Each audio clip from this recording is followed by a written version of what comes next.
I am incredibly excited. Recently, I purchased a Oculus Rift S.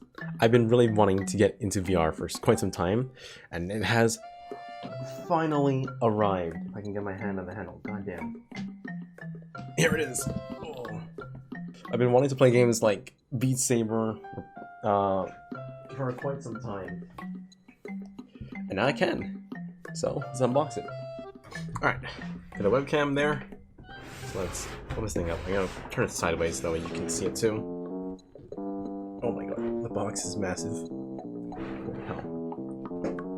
Oh my god. Nearly tipped over a water bottle there. So here we have the headset itself. With its, let's see here. 1, 2, 3, 4, and 5 sensors. Camera sensors. Okay, not smooth. Is that already plugged in? Is that removable? Probably not, if I had to guess. So this is connected already. And then on the other end, plethora of cables. I can see USB and DisplayPort, as you can see. Here we have our controllers. So is it like this? It's probably like this. There's like A, B, X, Y. Kind of interesting.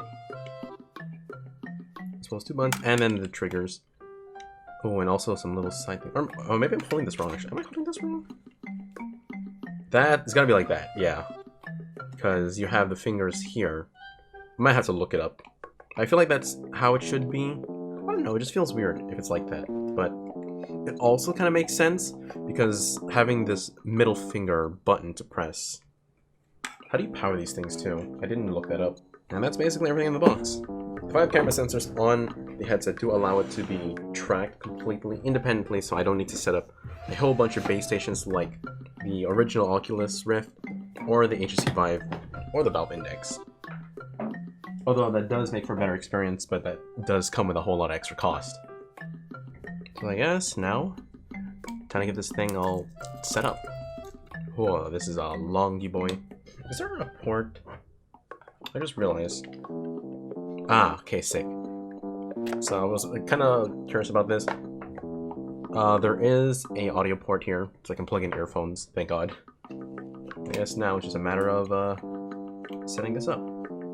There is a little eject symbol here. A little eject symbol right there, so maybe that's how you take off the cover and put batteries in it. Oh, it's gonna suck if it does use batteries, but oh, Jesus. What kind of batteries is used too? Oh wait, hang on. This thing comes with AA batteries in the box. Where? That box has a smell to it. Probably in here. So we got a little quick start guide, safety and warranty manual that is really thick. I'm not sure if it comes out. You can't see it that well because the lights are making it very bright. Little dongle adapter doodad. Ah, I see. So DisplayPort to mini DisplayPort. So I can use this on my laptop if I want to. I probably wouldn't recommend it too well because I don't think the laptop can handle it too well, but hey, it's an option. And our batteries. It's a good thing it's AA though, because I do have rechargeable batteries. And it seems like these only use 1 battery for each controller. So that's really nice. A little nice magnetic action there. That's nice. Hang on, I want to see that again. Like literally, just put it on. It snaps in before I even let go. Like on, like that, and then barely gotta do anything. That's nice. Set up your Rift S. Install the Oculus app on your PC. You will need the app to set the device and create an account. Go figure. There's the one downside about the headset that since Oculus is under Facebook, they've been making a requirement for you to have a Facebook account, I think. It sucks, but you know what? Considering that this thing was, I bought it on sale. It was $400 compared to the usual $500. So I feel like that's a pretty good steal, especially since most of the other headsets are going to cost you like $1,000. Damn, 9 gigabytes. 9 gigabytes of software for a friggin' thing. Well. So while I wait for this software to install, the controllers feel interesting. The joysticks feel kind of like a little stiff, but that's probably just because they're brand new. The buttons feel nice. This button though feels a little light, so it feels like it's something that I don't know if it's gonna bother me too much. But at the same time though, like I feel like this kind of a button is used mainly for like part of the grip. Like, you know, when you want to pick up something, you would probably press both maybe. I don't know. So it's gonna be interesting. Like, they feel very light. Like, I'm barely applying any force and they go down. The back triggers though feel fine. So yeah, I'm definitely interested to see how it works. It's gonna be interesting to see this work in Beat Saber though, because especially in a game where I'm gonna be flailing my arms about, there are gonna be times where maybe my arms might go out of sight from the sensors on the headset. It'll be interesting to see how that goes about. But from what I've seen, it looks like it works perfectly fine. As long as I don't just leave the controller out of view for like ever. It should be perfectly fine. Okay, so it's been kind of like over a week now since I've had this Rift S, good lord. And I've got a few things to say about it. Namely, one, I have honestly been having a lot of fun with this thing. It's definitely been quite a joy using this thing. I've been having a lot of fun with VR games. There are a few issues that I do want to note, but I will point all those out. Some of the things I love with the headset is, one, sensors. It's really nice to have 5 sensors that are in the headset that can do all the tracking for you instead of having to set up base station. It does cause for a bit of tracking problems in some games.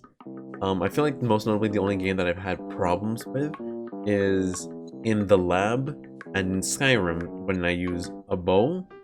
But that could be contributed to the fact that the game wants my hands to be in specific positions, even though it's kind of hard to keep them properly aligned. But I've had times when playing the lab where my hand just goes completely like somewhere else. Now, taking a look at the Rift's UI, it's a very interesting UI, and I'd say it's a pretty nice one. Some of the features they have is very convenient, such as their pass-through mode. This mode can either be activated manually, or you can toggle it where it would activate whenever you exit the boundary area.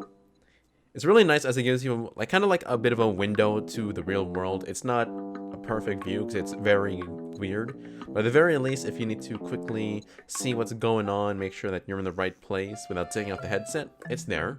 Another really cool feature about the UI is the ability to control your desktop from your headset, meaning I am able to interact with my desktop and even control some things. So it's been handy for when I do streams, as I'm able to just quickly hit the stream button, and you'll make some minor adjustments that don't require fine control like on a mouse.